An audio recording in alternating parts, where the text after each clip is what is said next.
Halo nakama, selamat datang di channel Anime OP. Yuk, sebelum masuk ke pembahasannya, jangan lupa like video ini ya bosku. Like dari kalian akan menambah semangat Mimin untuk terus memberikan informasi terbaru mengenai One Piece pada nakama semua. Akhirnya, manga One Piece chapter 1135 sudah dapat dipastikan akan segera rilis resmi di minggu depan dengan beredarnya spoiler One Piece chapter 1135 yang telah dikonfirmasi resmi oleh Redon. Yap, menurut Redon ada beberapa kejutan besar dan informasi menarik yang akan terjadi di chapter kali ini. Dan salah satunya adalah misi dari dua sosok misterius yang mirip dengan Seng. One Piece chapter 1135 kali ini mendapatkan judul Secangkir Persahabatan. Nah, kemungkinan besar judul chapter kali ini akan merujuk pada dimulainya pesta untuk menyambut kedatangan kelompok bajak laut Tobi Jerami di Pulau Elbaf. Selain itu, di chapter ini juga kita masih mendapatkan kelanjutan cover story kisah perjalanan Yamato di negeri Wano yang sudah memasuki volume ke-21, di mana sebelumnya Otama yang berhasil ditangkap oleh Holdem kini berhasil bebas berkat bantuan Yamato.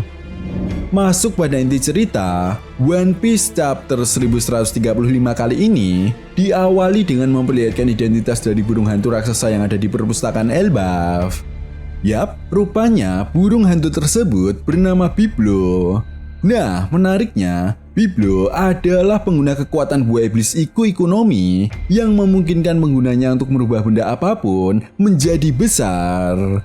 Artinya, mekanisme bagaimana buku yang sebelumnya dibawa oleh Robin masuk ke perpustakaan Elbaf tiba-tiba menjadi besar, rupanya berkat kemampuan yang dimiliki oleh Biblo. Jadi sudah terjawab ya bosku, bagaimana buku yang ada di perpustakaan Elbaf bisa menjadi besar. Setelah itu, Shin pun kemudian berganti dan memperlihatkan Kolon yang telah tiba di sekolahan Walrus. Nah, di momen ini kita juga bisa melihat sedikit pertengkaran yang terjadi antara Kolon dan para anak-anak raksasa.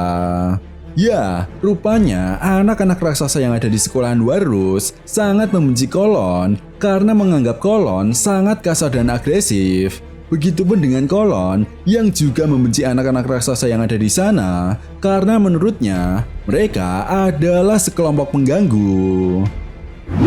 Nah, tentunya ini sangat menarik ya bosku. Seperti yang dijelaskan oleh replay di chapter sebelumnya, memang anak-anak yang ada di sekolahan Walrus lebih mementingkan ilmu pengetahuan dan menganggap bahwa sekarang bukan lagi eranya pemberontakan, kekerasan, dan peperangan bagi para raksasa.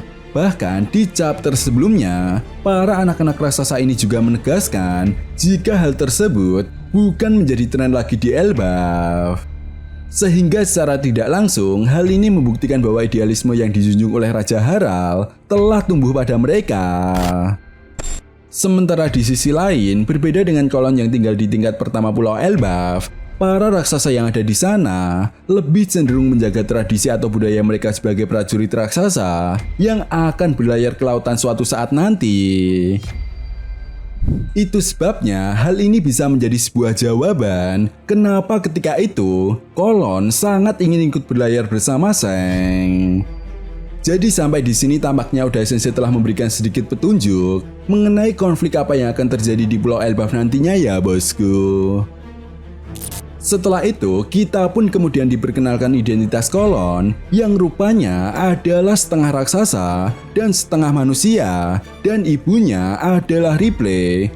Sementara ayahnya adalah bajak laut manusia yang konon sekuat Giant Warrior.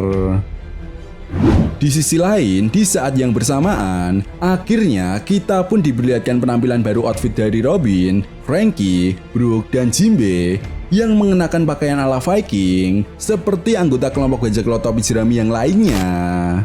Nah, di momen ini, Franky tiba-tiba bertanya kepada Saul tentang pohon Adam yang ada di Pulau Elbaf. Franky juga mengatakan bahwa dirinya sangat ingin melihat pohon legendaris tersebut secara langsung. Saul pun kemudian menjawab bahwa sebenarnya pohon Adam telah tumbuh di berbagai belahan dunia, tetapi yang ada di Pulau Elbaf adalah pohon yang tertua. Scene pun kemudian berganti dan memperlihatkan keadaan di kastil desa, tempat di mana dua sosok misterius berada. Yap, seperti yang diperlihatkan di chapter sebelumnya, kemunculan dua sosok misterius dari lingkaran, yaitu seseorang yang mirip dengan Shang dan seorang wanita yang misterius. Di momen ini, mereka berdua menemukan penjara raksasa dan bertemu dengan raksasa yang sedang menjaga penjara tersebut. Nah, di sini wanita misterius itu mengatakan, "Kami mencari seseorang yang bernama Loki." Mendengar hal tersebut, penjaga raksasa kemudian menolak untuk menjawab pertanyaan tersebut. Jelas hal ini pun membuat wanita misterius itu langsung menyerang dengan cara menembakkan sesuatu tepat mengenai penjaga raksasa tersebut, hingga membuatnya berteriak kesakitan.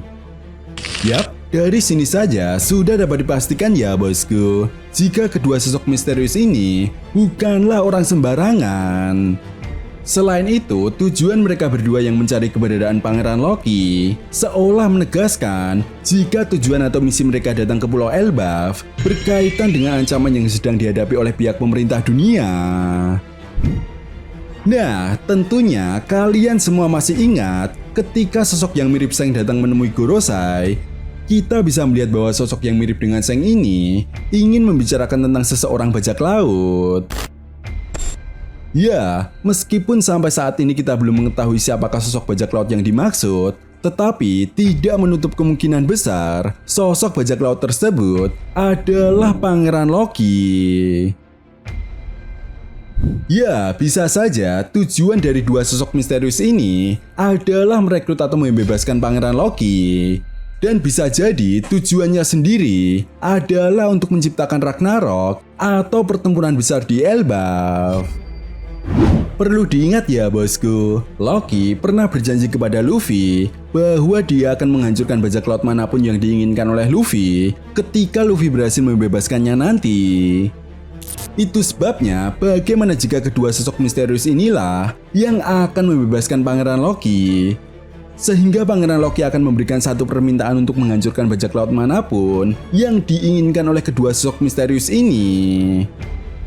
Jadi apa kalian semua bisa membayangkan jika Luffy dan Pangeran Loki benar-benar akan bertarung? Justru hal ini akan menjadi sebuah keuntungan besar bagi pihak pemerintah dunia, karena tidak menutup kemungkinan dampak dari pertarungan ini akan membuat Pulau Elbaf hancur. Bahkan salah satu dewa matahari yaitu Luffy ataupun Pangeran Loki akan mati dalam pertempuran ini. Ya, itulah tujuan utama dari dua sosok misterius yang diyakini kuat adalah anggota dari Ksatria Suci. Sehingga secara tidak langsung, hal ini seolah membuktikan bahwa Ksatria Suci adalah agen terbaik yang dimiliki oleh pihak pemerintah dunia untuk melakukan misi-misi yang dirasa sangat sulit untuk dilakukan. Kemudian setelah itu di akhir chapter, kita bisa melihat sebuah pesta yang sangat meriah yang sedang diadakan di desa.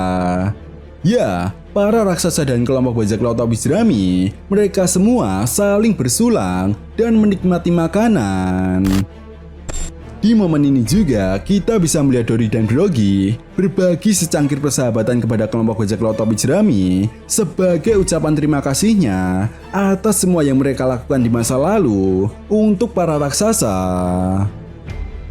Chapter pun kemudian ditutup dengan memperlihatkan kedatangan Jarul di pesta tersebut, di mana Jarul sendiri memiliki penampilan baru. Ya, kita bisa melihat ada sebuah pedang besar yang menancap di kepalanya. Luffy yang melihat hal ini pun sangat terkejut dan berkata, "Kakek, ada pedang di kepalamu." Nah, itu tadi merupakan spoiler One Piece chapter 1135. Jika kalian punya pendapat lain atau teori tentang pembahasan kali ini, silahkan tuliskan pendapat kalian di kolom komentar ya bosku. Oke, sampai di sini dulu pembahasan kita kali ini, and see you next time.